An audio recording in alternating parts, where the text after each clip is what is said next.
والأبرار صاحب النبي في الغار والمزار أفضل الصحابة بالتحقيق خليفة النبي بلا فصل إمامنا أبي بكر الصديق وعلى الناطق بالصواب والعادل بالكتاب إمامنا بالحق عمر بن الخطاب وعلى صاحب الحياء وناشر القرآن الشهيد المظلوم حين تلاوة الفرقان إمامنا عثمان بن عفان وعلى صاحب السيف والقضاء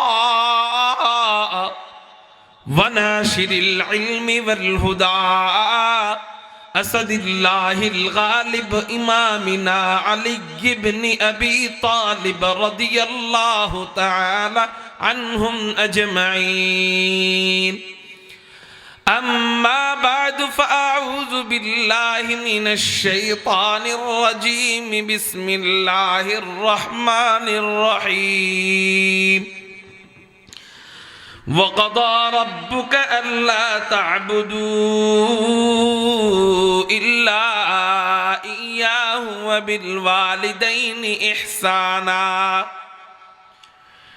إما يغلغن عندك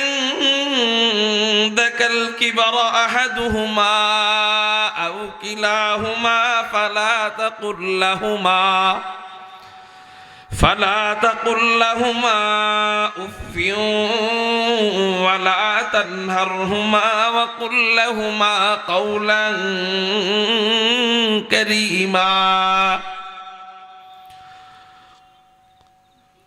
آمنت بالله صدق الله مولانا العظيم ونحن على ذلك لمن الشاهدين والشاكرين والذاكرين والحمد لله رب العالمين সকলেই মুহাব্বতের সাথে পড়ি আল্লাহুম্মা সাল্লি আলা মুহাম্মাদ ওয়া আলা আলি মুহাম্মাদ كما صليت على إبراهيم وعلى آل إبراهيم إنك حميد مجيد اللهم بارك على محمد وعلى آل محمد كما باركت على إبراهيم وعلى آل إبراهيم إنك حميد مجيد سبحانك لا علم لنا إلا ما علمتنا إنك أنت العليم الحكيم हर लहज़ा है मोमिन की नई शान नैयान हर लहज़ा है मोमिन की नई शान नैयान गुफ्तार में किरदार में अल्लाह की बुरहान गुफ्तार में किरदार में अल्लाह की बुरहान قهاري غفاري قدوسي جبروت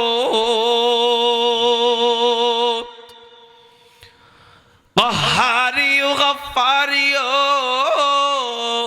قدوسی جبروت یہ چاروں عناصر ہو تو بنتا ہے مسلمان ये चारों अनासिर हो तो बनता है मुसलमान। हमसाये जिब्रीले अमी बंदाए खाकी, हमसाये जिब्रीले अमी बंदाए खाकी, है उसके नशीमन न बुखारा न बदख्शा, है उसके नशीमन न बुखारा न बदख्शा। ये राज किसी को नहीं मालूम के मोमिन, ये राज किसी को नहीं मालूम के मोमिन, कारी नजर आता है हकीकत में है कुरान, कारी नजर आता है हकीकत में है कुरान। ला इलाहा इल्लल्लाह। नोड़े की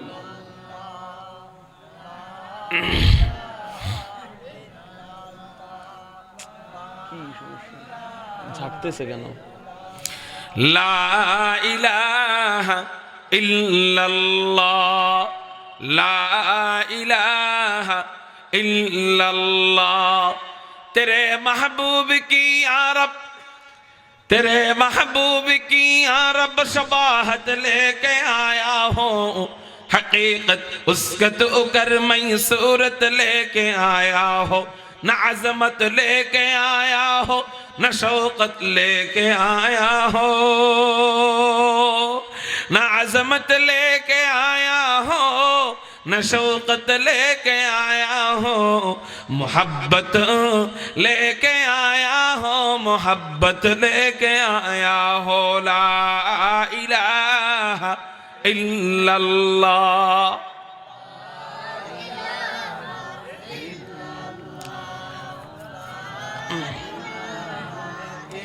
ला इलाहा इल्लल्लाह मुहम्मदुर रसूलुल्लाह सल्लल्लाहु अलैहि वसल्लम। अल्हम्दुलिल्लाह।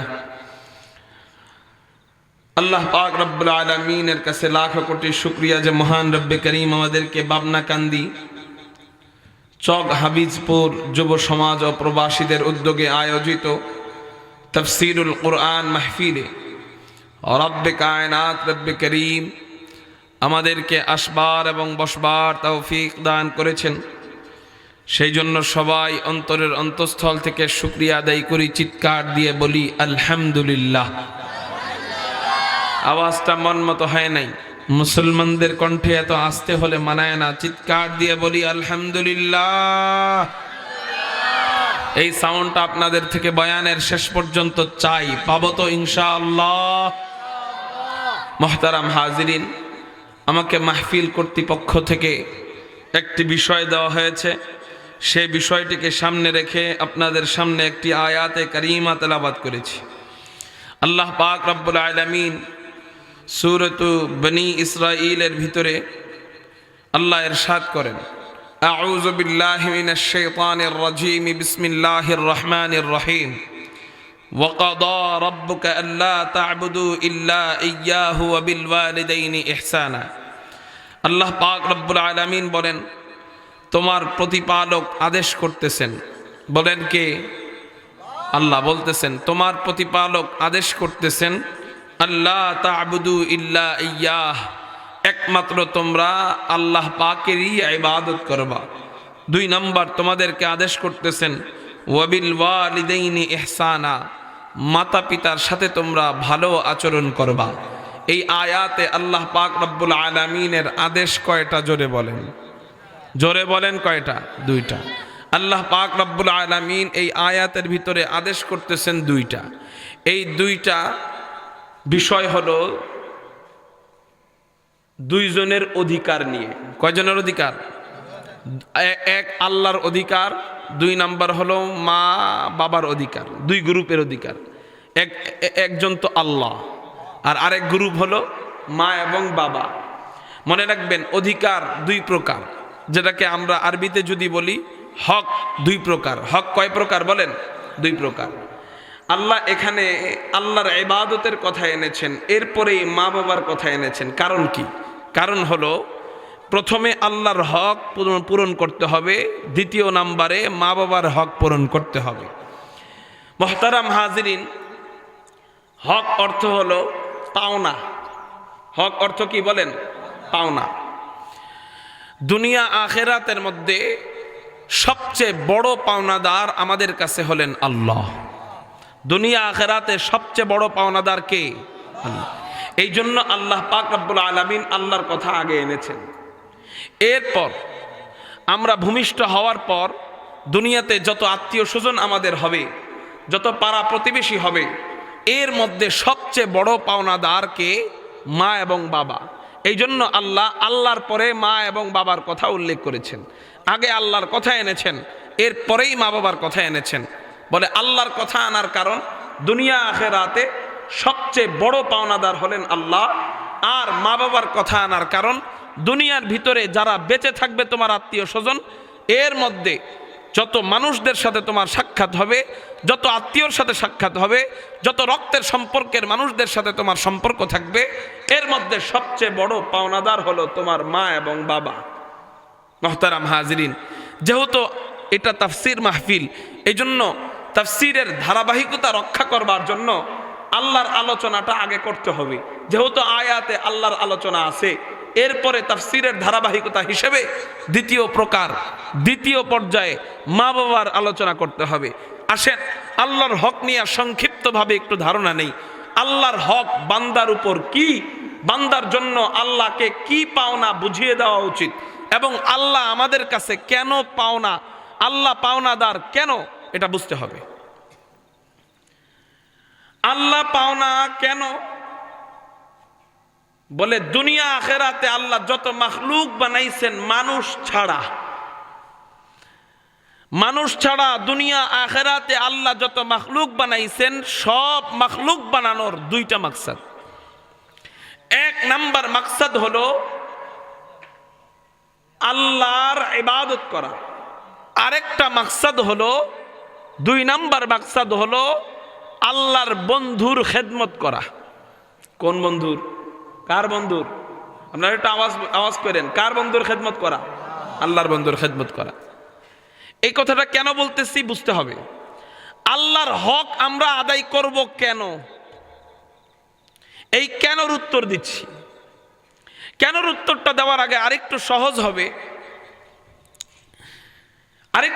হবে নবীর একটা হাদিসের দিকে লক্ষ্য করলে। হযরতে মুআজ ইবনে জাবাল রাদিয়াল্লাহু তাআলা আনহুকে নবীজি জিজ্ঞাসা করেন, হে মুআজ ইবনে জাবাল, বলো তো আল্লাহর হক কি এবং বান্দার হক কি?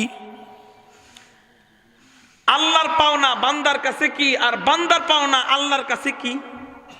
জানা দরকার আছে না? আল্লাহর পাওনা বান্দার কাছে কি, আর বান্দার পাওনা আল্লাহর কাছে কি?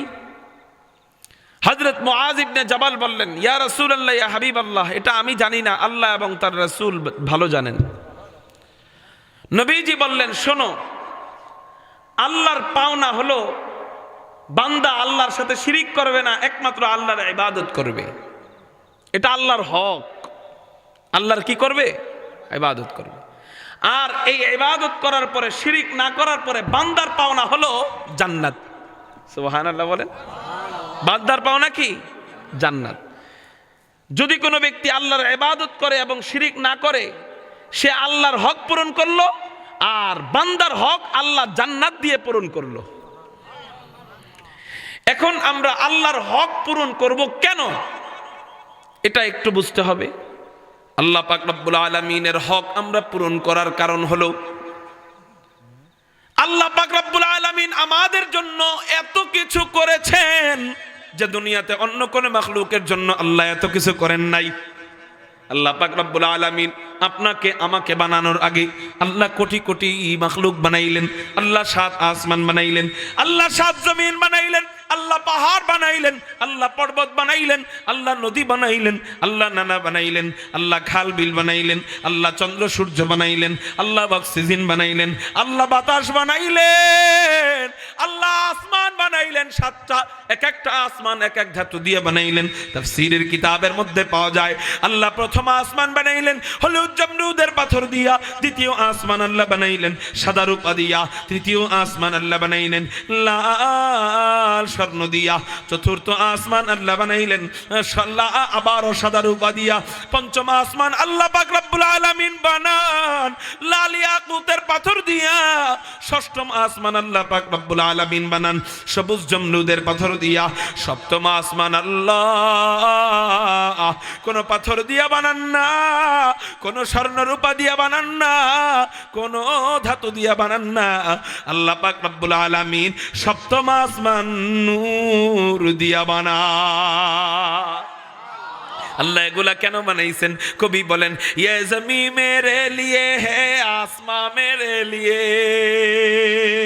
ये ज़मीं मेरे लिए है आसमां मेरे लिए, और है मसरूफ़ खिदमत कुल जहां मेरे लिए, और है मसरूफ़ खिदमत कुल जहां मेरे लिए, बरगबर मेरे लिए है हर समर मेरे लिए, बरगबर मेरे लिए है हर समर मेरे लिए, हर चमन मेरे लिए, हर गुलसिता मेरे लिए, हर चमन मेरे लिए, हर गुलसिता मेरे लिए, एक मेरे दम से है इस बज़्म आलम का फरूग, एक मेरे दम से है इस बज़्म आलम का फरूग, वक्त खिदमत है इस सब का नो मकाम मेरे लिए, मेरी हस्ती में है मुज़मर हस्ती आलम करास,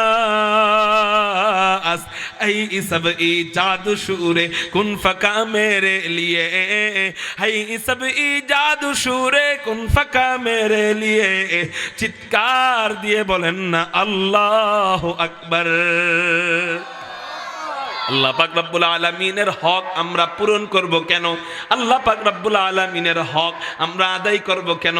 বলে ও বান্দারা, তোদের জন্য আমি আল্লাহ আসমান বানাইলাম, তোরা আমার নাফরমানি করতে পারিস, আমার আসমান তোর সাথে নাফরমানি করবে না, তোরা আমার সাথে নাফরমানি করতে পারিস, আমার জমিন তোর সাথে নাফরমানি করবে না, তোরা আমার সাথে নাফরমানি করতে পারিস, আমার পাহাড় পর্বত তোর সাথে নাফরমানি করবে না, তোরা আমার সাথে নাফরমানি করতে পারিস, আমার অক্সিজেন তোর গোলামি করবে, তোরা আমার সাথে নাফরমানি করতে পারিস, আমার রাত তোর সাথে গোলামি করবে, আমার সাথে তোরা নাফরমানি করতে পারিস, আমার দিন তোর গোলামি করবে, তোরা আমার সাথে নাফরমানি করতে পারিস, আমার চন্দ্র সূর্য তোর সাথে নাফরমানি করবে না, তোর গোলামি করবে, তোরা আমার সাথে নাফরমানি করতে পারিস, আমার বাতাস তোর গাদ্দারি করবে না, বাতাস তোর গোলামি করবে, তোরা আমার সাথে নাফরমানি করতে পারিস, আমার অক্সিজেন তোর সাথে নাফরমানি করবে না, আমার অক্সিজেন তোর গোলামি করবে। ও বান্দা, সব সব সব আমি মাওলা তোর গোলামির জন্য বানাইলাম, তোর খেদমতের জন্য বানাইলাম। এবার বল বান্দা, তোর 3.5 হাত বডিটা কার জন্য বানাইছস? তোর 3.5 হাত বডিটা আমি আল্লাহকে দিয়া দে। क्यों ना हो रोजे अजल से हो चुकी तकसीम का। আপনাদের কার কার মনোযোগ নাই? আল্লাহু আকবার বলে হাত আল্লাহরে দেখান। ওয়াজ আর করতাম না, আমার পরের বক্তারা নিয়ে আসুক। ওই যে হাত উঠাইছে, যে উঠাইয়াই রাখছে। বাবু কেন হাত উঠাইছেন? ও হলুদ পাখি, কেন হাত উঠাইছেন? কোন কোন কোন? না বুঝে উড়াইছে তো উড়াইয়াই রাখছে। যে হুজুরে কইছে হাত উঠাইতে, এটা কি আর খারাপ নেই, ভালো লেগেই, ঠিক না? ঠিক। আল্লাহ একবার বয়ানে বৈশা অমনোযোগী হয়ে বসে রয়েছে। হুজুরে কয়, এই দাঁড়ান দাঁড়ান দাঁড়ান দাঁড়ান। দাঁড়াই গেছে। কয় সবাই কন আলহামদুলিল্লাহ। এই ব্যক্তিটা 5 লাখ টাকা দিবে মাহফিলের জন্য, এই ব্যক্তিটা 5 লাখ টাকা দিবে। এক ব্যক্তি দাঁড়াইছে, আরো কেউ থাকলে দাঁড়ান দাঁড়ান দাঁড়ান দাঁড়ান। তো মগ হয়ে গেছে, হায় হায় 5 লাখ টাকা দিবে, এটা তো শুনি নাই, খালি দাঁড়ান শুনছি। তো এর লেগে দাঁড়ায় গেছে। এখন তো হুজুরে আমার নাম লেখাই দিতেছে, 5 লাখ টাকা দিবে। তো এরকম হয়েছে আপনাদের অবস্থা। অমনোযোগী হয়ে বয়ান শোনা যাবে? মনোযোগ নাই কার কার? আল্লাহু আকবার বলে হাত উঠান। উঠাইতে নিছিল।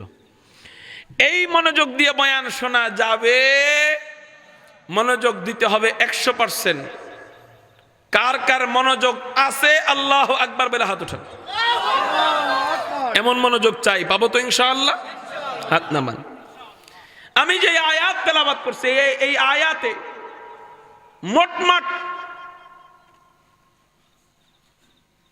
2 গ্রুপের হকের কথা বর্ণনা করা হচ্ছে। এক গ্রুপে লোক একজন, ব্যক্তি একজন, এক গ্রুপে ব্যক্তি একজন, আরেক গ্রুপে ব্যক্তি 2 জন। যেই গ্রুপে ব্যক্তি একজন, সেই গ্রুপের ব্যক্তির নাম কি বলেন? আল্লাহ। আরেক গ্রুপে ব্যক্তি 2 জন, এই 2 জনের নাম মা এবং বাবা। মুহতারাম হাজিরিন, আল্লাহর হক পূরণ করার পরেই কার হক পূরণ করতে হবে? মা বাবার হক। এটা বলবো, তার আগে বলি আল্লাহর হক কেন আমরা পূরণ করব? আল্লাহর হক পূরণ করার কেন জরুরি আমাদের জন্য? বলে আল্লাহ আমার জন্য কত কিছু করলো, আমার গায়ে কতটুক বাতাস লাগবে, আগামীকালকে কতটুক বাতাস তোর গায়ে লাগবে, কতটুক অক্সিজেন তোর লাগবে, কয়টা দানা তুই খাবি, কতটুক পানি তুই খাবি। এই ক্যামেরাম্যান ভাই বসেন বসেন বসেন, এই সবাই আপনার দিক তাকায়, এই জন্যই তো মনোযোগ জায়গা। হ্যাঁ, ক্যামেরাওয়ালারা ভাই ক্যামেরা চালু করে বসে থাকবেন। আপনাদের অমনোযোগ থাকলে সবাই আপনাদের দিক তাকায়, আমারও অমনোযোগ হয়, আমিও বয়ান ভুলে যাই। এরকম যেন না হয়, আমার দিকে মনোযোগ। মুহতারাম হাজিরিন, তো বলতেছিলাম আল্লাহকে কেন আমরা ভালোবাসবো, আল্লাহর হক কেন পূরণ করব, আল্লাহর ইবাদত কেন করব? আল্লাহর ইবাদত করাই তো আল্লাহর হক পূরণ করা নাকি? আল্লাহর ইবাদত কেন করব? বলে আল্লাহ আমার জন্য কত কিছু করতেছে। আমি আগামীকালকে কয় ঢোক পানি খাবো এটাও আল্লাহ নির্ধারণ করে দিচ্ছে। আমি আগামীকালকে কয় টাকা কামাবো এটাও আল্লাহ নির্ধারণ করে দিয়েছে। আমি কখন কোন অবস্থায় দিন কাটাবো, রাত কাটাবো, সব আল্লাহ ব্যবস্থা করে দিচ্ছে। আমার সাথে আল্লাহ কমপক্ষে 12 জন ফেরেশতা পাহারাদার হিসাবে নিযুক্ত করে দিচ্ছে। এজন্যই দেখবেন কঠিন বাতাসের মধ্যে বিশাল বড় গাছ পড়ে যায়, 100 বছর, 150 বছর, 200 বছরের গাছ পড়ে যায়। বিশাল বড় বিল্ডিং ঘূর্ণিঝড়ে ভাঙ্গা গুড়া গুড়া হয়ে যায়, ভূমিকম্পে বড় বড় বিল্ডিং পড়ে যায়। কিন্তু একটা মানুষ দাঁড়ানো থাকলে যত বাতাসই আসুক সহজে পড়ে না। যত তাড়াতাড়ি বিল্ডিং পড়ে যায় তত তাড়াতাড়ি একজন মানুষ পড়ে না।